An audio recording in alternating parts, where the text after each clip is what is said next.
आमंत्रित करना चाहूंगा हमारे प्रदेश के युवा यशस्वी माननीय मुख्यमंत्री जी को एक बार जोरदार तालियों से स्वागत करते हुए आए और अपना संबोधन रखे। माननीय मुख्यमंत्री जी, माननीय पुष्कर सिंह धामी जी। क्या पूछना?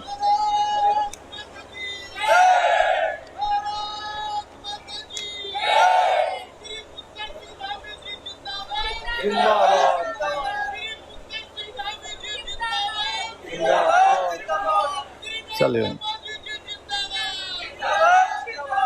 मेरे साथ नारा लगाएंगे आप सब लोग। भारत माता की, दोनों हाथ उठा के, भारत माता की, भारत माता की। नरेंद्र मोदी जिंदाबाद, नरेंद्र मोदी जिंदाबाद। राजकीय कन्या महाविद्यालय डल्लावाला खानपुर के आज इस शिलान्यास यानी शुभारंभ अवसर पर अभी आपने जिनका बहुत ही शानदार ओजस्वी उद्बोधन आप सबके सामने रखा, मैं बहुत पहले से लगभग 25 साल से जिनको मैं जानता हूं, बड़ी हमारी मित्रता भी शुरू से रही है आपके साथ, चाहे वो आप किसी पार्टी में रहे हैं।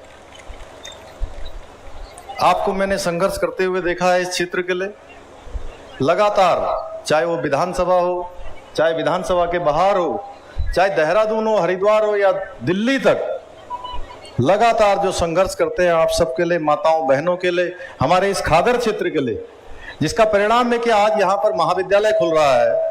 ऐसे आप सबके प्रिय, हमारे यहाँ के लोकप्रिय विधायक आदरणीय कुंवर प्रणव चैंपियन साहब, हमारी रानी साहिबा दिव्यानी जी, और आज के कार्यक्रम में जिन्होंने पूरे इस क्षेत्र में उच्च शिक्षा मंत्री रहते हुए सहकारिता में, और अभी अभी वो हमारे जो इस महामारी का समय चल रहा है स्वास्थ्य मंत्री के रूप में भी पूरे प्रदेश की योजना रचना कर रहे हैं, ऐसे आदरणीय डॉक्टर धन सिंह रावत जी, और आप सबके बीच से जिन्होंने लगातार इस क्षेत्र के लिए संघर्ष किया है, हमारे सनातन धर्म के भी जो वाहक हैं, सनातन धर्म के भी जो वाहक हैं, लगातार आपकी बात को उठाने का काम करते हैं।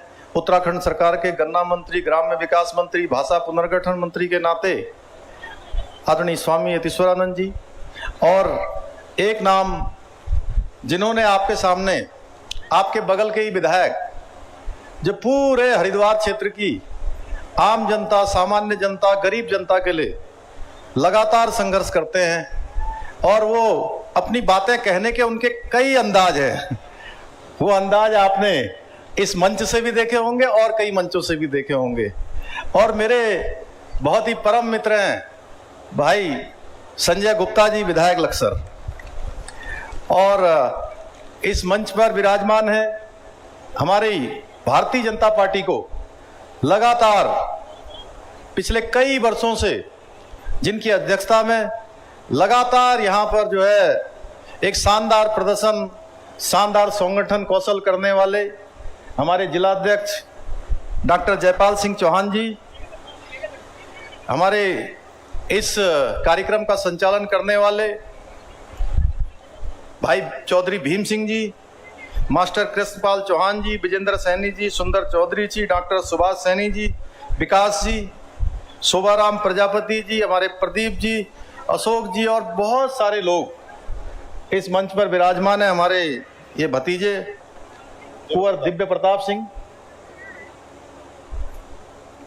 और दूर दूर से आए हुए, अब मैं बगल के मंच पर बैठे हुए सभी हमारे बड़े बुजुर्ग, सभी उपस्थित माताएं, बहनें, मेरे नौजवान साथियों, प्यारे बच्चों, हमारे पुलिस विभाग के अधिकारीगण, कर्मचारीगण, प्रशासन के हमारे जिलाधिकारी, उनकी पूरी टीम, जहां तक भी मेरी आवाज जा रही है, सभी उपस्थित भाइयों एवं बहनों, मैं सबसे पहले तो इस खादर क्षेत्र में जो आज कन्या महाविद्यालय खुलने की शुरुआत हुई है, उसके लिए आप सबको बधाई देता हूं, और डॉक्टर धन सिंह रावत जी के द्वारा जो एक प्रस्ताव आपके सामने रखा गया था कि आप सब लोगों ने उसमें, मैं देख रहा था कि पूरी हामी भरी है कि एक कन्या विद्यालय के साथ साथ हमारे जो बालक हैं कन्या के साथ, क्योंकि कन्या नाम है तो उसके साथ बालक भी रख देते हैं,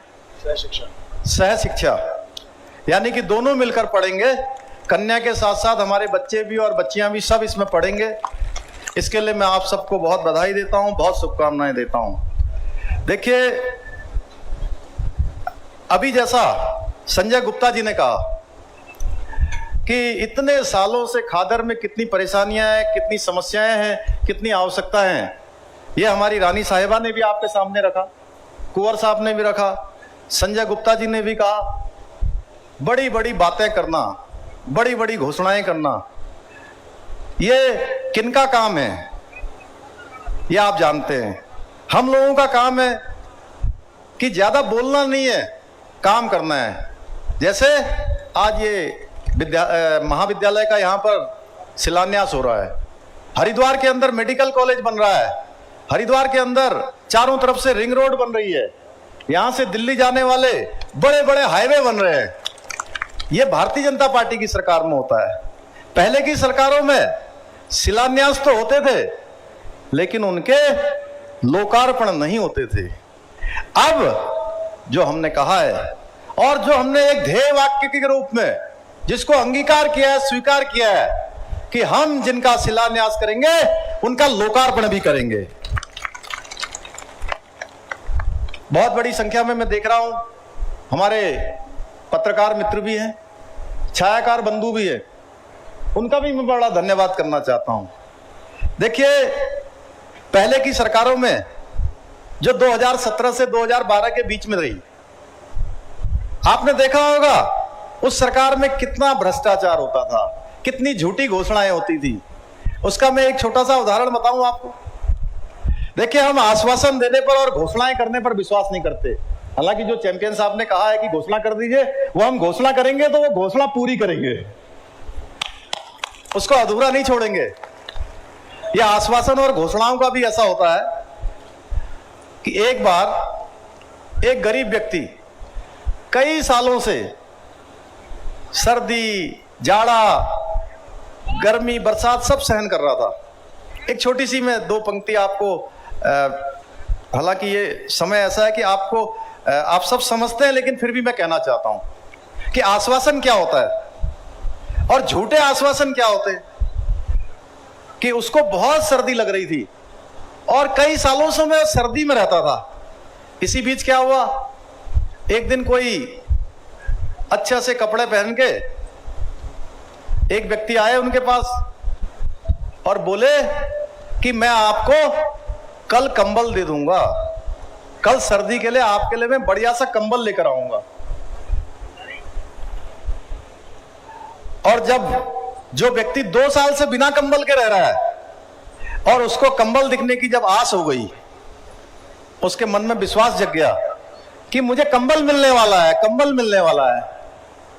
और जब एक दिन बीत गया और वो कंबल नहीं मिला तो जानते हैं क्या हुआ?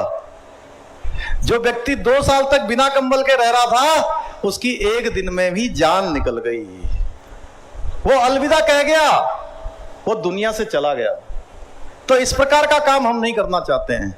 हमने कहा है पहले दिन से हम सरकार पारदर्शिता के आधार पर चलाएंगे। मैंने जिस दिन से मुख्य सेवक के रूप में काम करना शुरू किया है, मैंने सभी अपने अधिकारी गणों से भी मैंने कहा मैं मुख्य सेवक हूं, आप सब सेवक हैं। आपको किसी जो नौकरी मिली है उस नौकरी को मैं नौकरी नहीं कहता, उसको सेवा का नाम दिया जाता है। क्यों डीएम साहब? सेवा है ना आप लोगों की, सेवा है। हमारे एसएसपी साहब खड़े हैं, हमारे डीएम साहब खड़े हैं, उनके सहयोगी गण खड़े हैं, तो इनका भी सेवा कहा जाता है उसको। क्यों चैंपियन साहब, आप तो बहुत पढ़े लिखे, तो सेवा करनी है।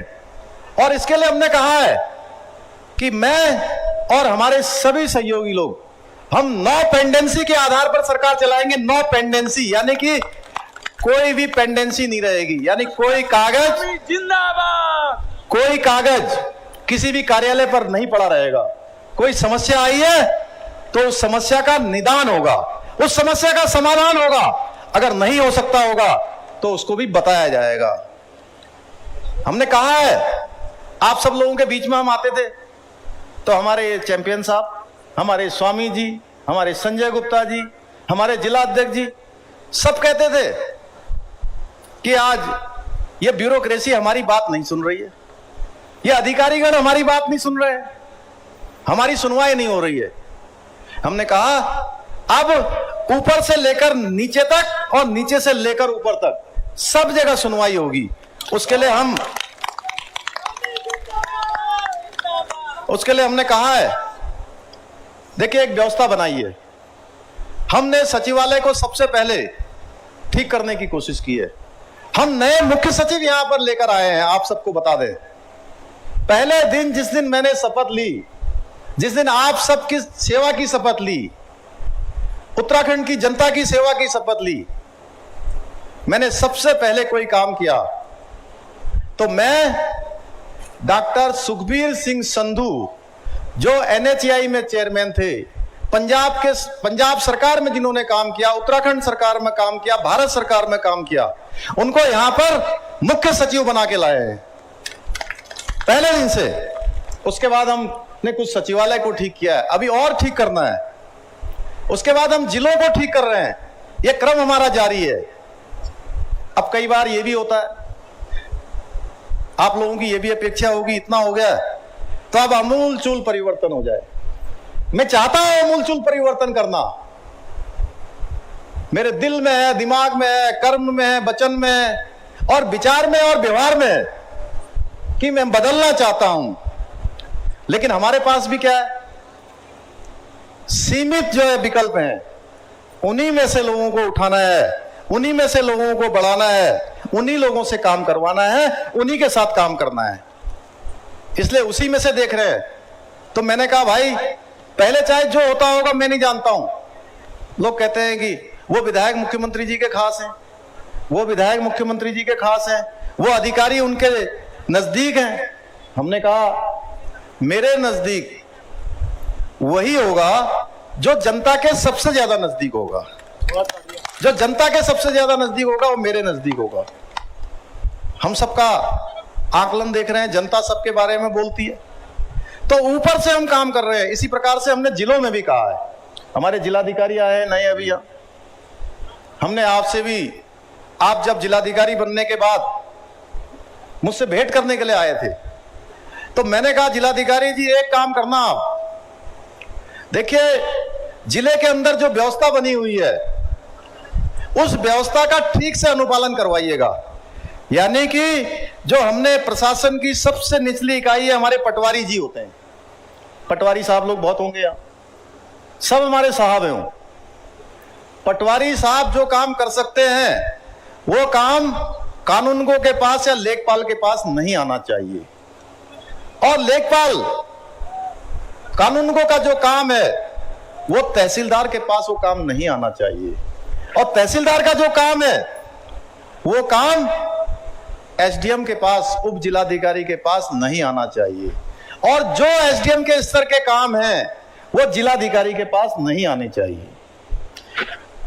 यानी कि एक व्यवस्था बना दी है। और जिलाधिकारी जी से भी मैं कहूंगा, उनकी पूरी टीम से भी कहूंगा, जो काम आपके स्तर पर हो सकते हैं, आपके यहां से जिसका निस्तारण हो सकता है, वो काम सचिवालय में नहीं आने चाहिए, यानी कि देहरादून तक नहीं पहुंचने चाहिए। और हमने नया काम एक और किया, आपको बताएं कि आप सब लोगों की समस्याओं को सुनने के लिए हम जल्दी से रोस्टर बनाकर, शायद यहां का भी रोस्टर बन गया होगा, बना दिया ना,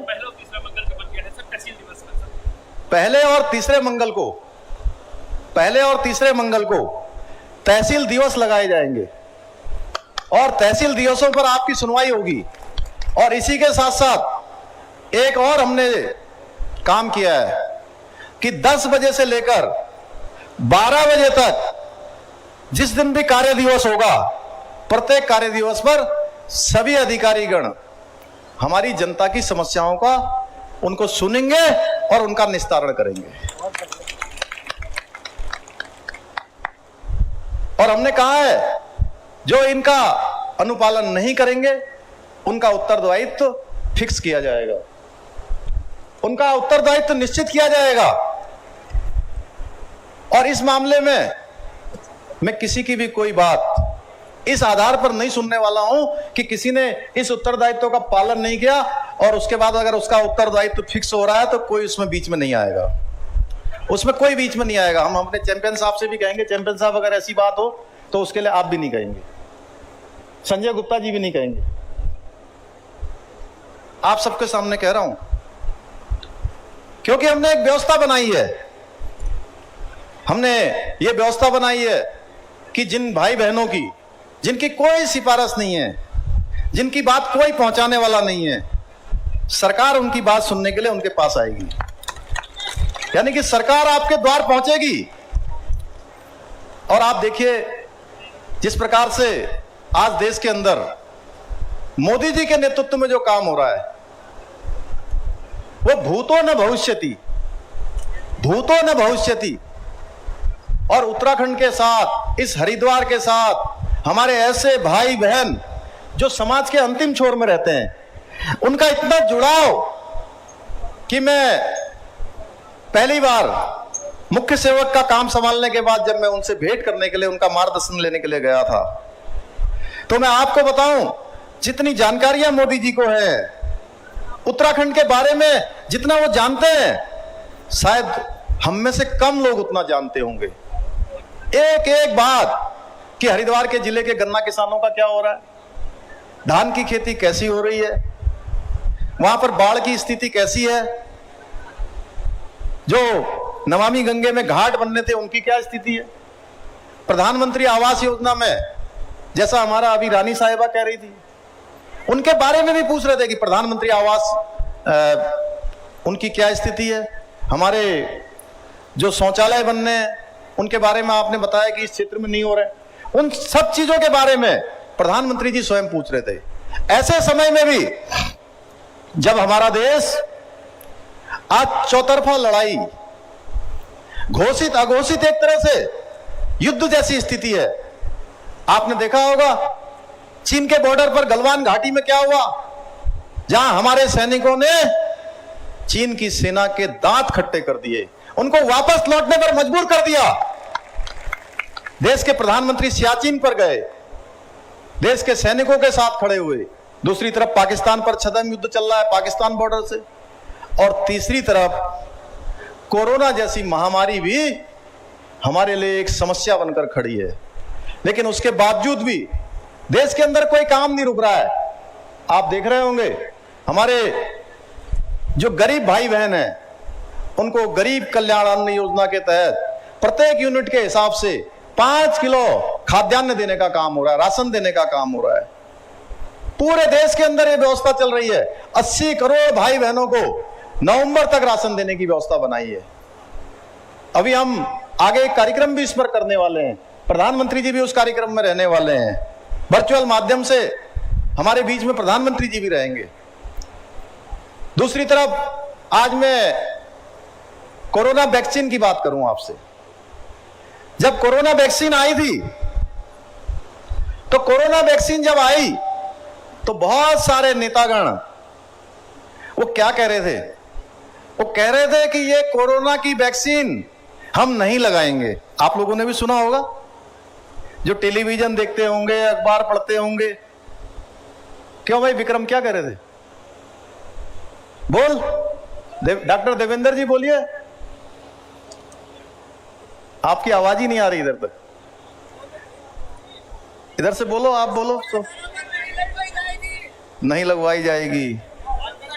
आप लोग हाँ ये कह रहे थे, कोई कह रहा था भाजपा का टीका है, कोई कह रहा था मोदी जी का टीका है। बड़े बड़े नेता कह रहे थे कि नहीं कह रहे थे? आप लोग बोलिए ना। और बाद में आपने देखा होगा वो सारे के सारे टीका लगाने के लिए लाइन में खड़े थे और फोटो भी छपवा रहे थे अपना।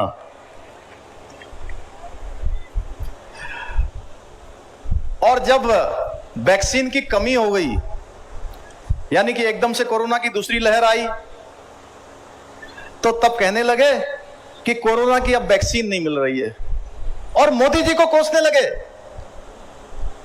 मैं ऐसे लोगों को पापी मानता हूं जिन्होंने हमारे देश की भोली भाली जनता को गुमराह करने का काम किया, देश की भोली भाली जनता के साथ छल किया।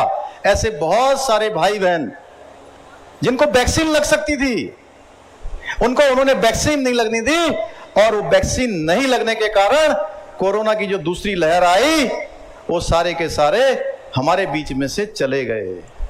उनको अपने जीवन से हाथ धोना पड़ा केवल इसलिए कि उनको वैक्सीन नहीं लग पाई।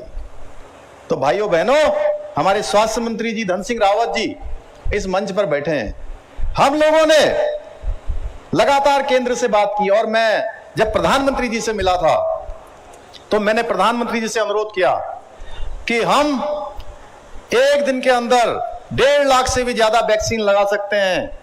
आप जो वैक्सीन हमको मिल रही है उस वैक्सीन को आप 20 लाख के आसपास कर दीजिए, और हमारा प्रदेश अगले 4 महीने में एक भी व्यक्ति बिना वैक्सीन के नहीं रहेगा। पूर्ण रूप से हम वैक्सीनेशन कर देंगे। और मैं प्रधानमंत्री जी का धन्यवाद करना चाहता हूं कि इस महीने हमको 17 लाख वैक्सीन अभी तक उपलब्ध हो चुकी है। 17 लाख। और हमारा पूरा लक्ष्य है कि हम अगले 4 महीने में पूर्ण रूप से उत्तराखंड को वैक्सीनेशन कर देंगे पूरी तरह से। ऐसे अन्य और बहुत सारे काम हम कर रहे हैं। अभी कोरोना महामारी के दौरान ऐसे छोटे छोटे बच्चे जिनके माता पिता या घर का कोई कमाने वाला कोरोना या इस महामारी के दौरान किसी अन्य बीमारी से जिनका देहांत हो गया है, जिसकी मृत्यु हो गई है, जिनके बच्चे अनाथ हो गए हैं, उन बच्चों का भरण पोषण कौन करेगा? उन बच्चों के भरण पोषण के लिए हमने एक वात्सल्य योजना हम लेकर आए हैं। यानी कि माँ बाप का साया जिनके ऊपर से उठ गया, जो उनके माँ बाप भगवान को प्यारे हो गए, जिनका देखने वाला कोई नहीं है, अब उत्तराखंड की सरकार उनकी देखभाल करेगी। और प्रत्येक महीने उन बच्चों के लिए हमने 3,000 रुपए भरण पोषण की व्यवस्था करी है, जब तक कि वो 21 साल के ना हो जाए। और उसके साथ साथ उनके लिए खाद्यान्न की व्यवस्था, उनकी पढ़ाई की व्यवस्था, और जब पढ़ाई पूरी हो जाएगी तो तब हम उनके लिए 5% क्षैतिज आरक्षण की भी व्यवस्था हमने कर दी है। उनको सरकारी नौकरियों में भी 5% का आरक्षण दिया जाएगा। और हमने सभी जिलाधिकारियों को, सभी मुख्य विकास अधिकारियों को, सरकार के साथ साथ सरकार उनकी अभिभावक है, मैंने कहा कि मैं उन सब बच्चों को एक जैसे मामा होता है उसी मामा की तरह उनकी देखभाल करूंगा। और हमारे साथ हमारे जिलाधिकारी सह अभिभावक के नाते वो उन जिलों में उनकी सब चिंता करेंगे। इसी प्रकार से हम वात्सल्य योजना के साथ साथ महालक्ष्मी किट योजना महिला बाल विकास विभाग के द्वारा लाए हैं।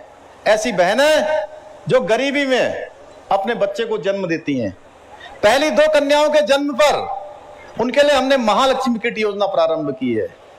और इस किट में वो सारा सामान होता है जो बच्चे के जन्म के बाद एक मां को जरूरत होती है और बच्चे को जरूरत होती है।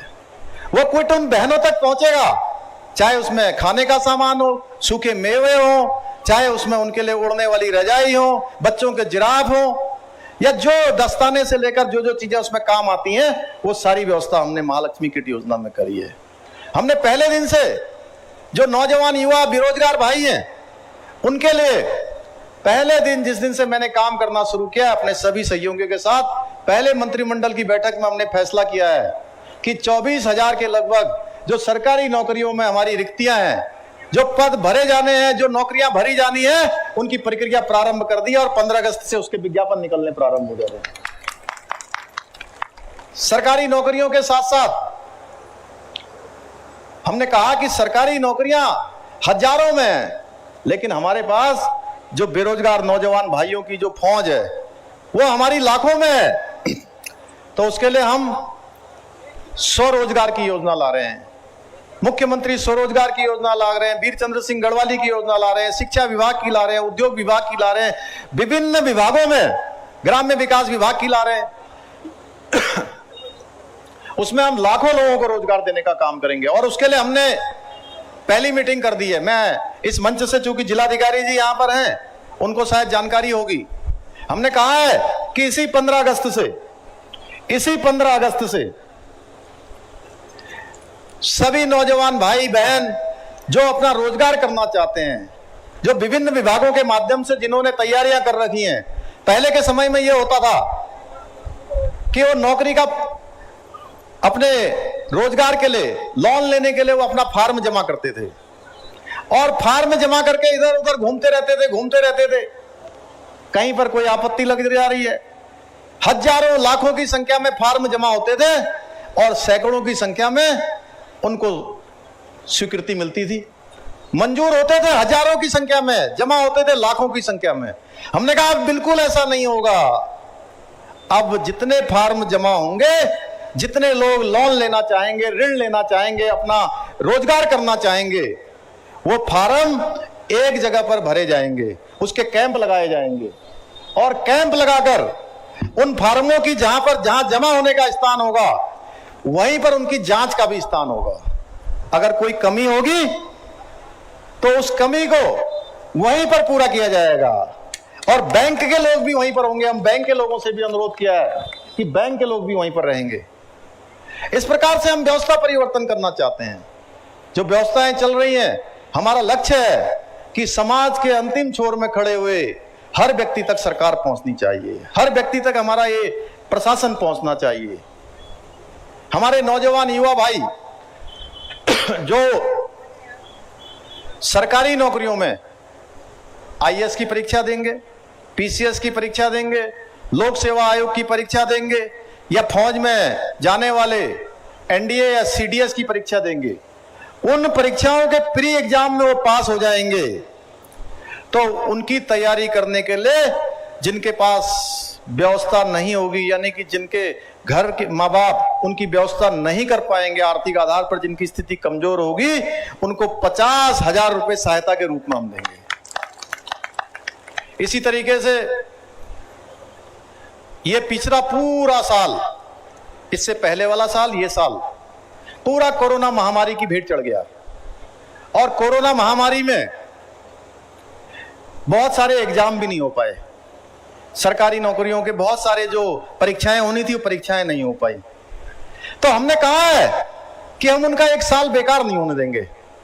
हम लोगों ने तय किया है, हमारे सब सहयोगी ने तय किया है, सरकार ने तय किया है कि हम एक साल सरकारी नौकरियों में आयु सीमा हमने बढ़ा दी है। एक साल आयु सीमा में हमने परिवर्तन किया है। ऐसे अन्य बहुत सारे काम कर रहे हैं। अभी आपने देखा होगा ये जो यात्रा सीजन है हमारे यहाँ उत्तराखंड के अंदर, बहुत सारे लोग बाहर से आते हैं। उसके कारण से प्रत्यक्ष अप्रत्यक्ष रूप से हम लोगों को सबको काम करने का मौका मिलता है। कोई होटल चलाता है, कोई छोटे ढाबे चलाते हैं, कोई टैक्सी वाले हैं, कोई हमारे छोटे संगीत वाले दल हैं या सांस्कृतिक दल हैं, नौकायन करने वाले हैं, रावर राफ्टिंग करने वाले हैं, छोटी मजदूरी करने वाले हैं। पैंडेमिक के समय में, ये कोरोना महामारी के समय में सरकार के पास भी व्यवस्थाएं सीमित हो गई हैं क्योंकि कोई काम नहीं चल रहा है। इस समय में मैं आपको बताऊं, आप सब लोग बैठे हैं यहाँ पर, मैं देखता हूं खादर क्षेत्र हमारा बहुत पिछड़ा क्षेत्र है। हमको राजा साहब, कुंवर साहब हमेशा बताते रहते हैं कि खादर क्षेत्र में बहुत परेशानियां हैं। लेकिन क्या है कि इस महामारी के समय में चाहे छोटा स्थान पर रहने वाले हैं, छोटा काम करने वाले हैं या बड़ा उद्योगपति भी है, वो सारे के सारे परेशानी में आ गए हैं और सरकार भी परेशानी में आ गई है। अशोक भाई, सरकार के पास भी रेवेन्यू की प्राप्ति नहीं हो पाई है। लेकिन उसके बावजूद भी हमने दो क्षेत्रों में, एक मैंने अभी बताया पर्यटन के क्षेत्र में, परिवहन के क्षेत्र में काम करने वाले, एक स्वास्थ्य के क्षेत्र में काम करने वाले, स्वास्थ्य के क्षेत्र में भी काम करने वाले, उसमें हमारे आशा वर्कर हैं, उसमें टेक्नीशियन हैं, उसमें फार्मासिस्ट हैं, उसमें डॉक्टर हैं, हेल्थ वर्कर हैं, वो सारे के सारे मिलाकर पहले वाले में पर्यटन और परिवहन में हमने 200 करोड़ रुपए का एक पैकेज दिया है और इसी प्रकार से दूसरे वाले में भी हमने 205 करोड़ रुपए का पैकेज दिया है, जो लगभग 5 लाख से भी ज्यादा लोगों को सीधे सीधे उनके बैंक खातों में धनराशि ट्रांसफर होगी। अभी हम बहुत सारी योजनाएं और भी लाने वाले हैं। अभी हमने प्रधानमंत्री आवास योजना के तहत 16,000 लोगों को मकान देने का काम किया है, जिसमें पहली किस्त 60,000 रुपए उनके बैंकों के खातों में ट्रांसफर की है। किसान सम्मान निधि में अभी 2 दिन पहले ही माननीय देश के यशस्वी प्रधानमंत्री नरेंद्र मोदी जी ने सीधे सीधे वो धनराशि ट्रांसफर की है। बहुत सारे काम अभी मैं कल भारत सरकार के केंद्रीय सड़क परिवहन मंत्री गडकरी जी से मिला था, तो हरिद्वार को आने वाला रोड, हरिद्वार से दिल्ली को जाने वाला रोड, इस क्षेत्र में जो चैंपियन साहब कुछ हमारी जो उस योजना के तहत आने वाली सड़क होंगी, संजय गुप्ता जी के क्षेत्र में सड़क होंगी, उन सड़कों को भी हम उसमें सम्मिलित करेंगे। और लगभग 1200-1300 करोड़ रुपए की धनराशि हमको उन्होंने कल ही दी है। इसके अलावा जो अन्य योजनाएं भी हम यहां से देने वाले हैं, वो सारी की सारी वहां से स्वीकृत होने वाली है। उत्तराखंड मोदी सरकार के पहले एजेंडे में है, उत्तराखंड पहले प्राथमिकता में है। बालावाली से लक्सर तक 14 करोड़ की स्वीकृत अभी गडकरी से आप करा कर आए। अभी लक्सर से बालावाला की जो रोड है 14 करोड़ रुपए की अभी स्वीकृति हुई है। इसके अलावा हरिद्वार का बाईपास स्वीकृत हुआ है। गंगा जी के लिए बहुत सारा पैसा स्वीकृत हुआ है। लगभग 32,000 करोड़ रुपए की रोडें अभी स्वीकृत हुई हैं उत्तराखंड के लिए। तो ऐसे बहुत सारे काम हैं। मैं आपसे केवल इतना कहना चाहता हूं कि देखिए, अभी हमारी आशा बहनें भी हैं यहाँ पर, उनकी भी जो है जो समस्याएं उनकी आई है, मैं देख रहा हूँ चिल्ला रही हैं। मुझे मालूम है अभी आप लोगों के लिए हम बात कर रहे हैं। आप लोगों ने कहा है कि मैं अभी स्वास्थ्य मंत्री जी मंच पर बैठे हैं, मैं अभी उनसे बात कर रहा था। उसके अलावा मैंने अपने शासन के लोगों से भी बात करी है कि हमारी बहनों, मैंने आपका जो है प्रश्न जब मैं विधायक के रूप में काम करता था तभी विधानसभा के अंदर उठाया था सबसे पहले, आशा बहनों के लिए। तो इसलिए आंगनबाड़ी का होगा आंगनबाड़ी का भी है। ये सब और देखिए, अभी परेशानियां बहुत है। आपकी भी परेशानी है, उधर की भी परेशानी है, और इधर की भी परेशानी है। परेशानी सबकी है। आपकी परेशानी मुझे पता है, और ऐसे समय में मुझे मुख्य सेवक का काम दिया गया है। इन सब परेशानियों में बीच का रास्ता निकालने के लिए पुष्कर सिंह धामी को बुलाया गया है, तो हम निकालेंगे इसका भी रास्ता। बीच का रास्ता निकालेंगे। बहुत कम है, लेकिन आपसे उम्मीद बहुत ज्यादा है। देखिए, अभी देखिए, हमारी रानी साहिबा कह रही है समय बहुत कम है।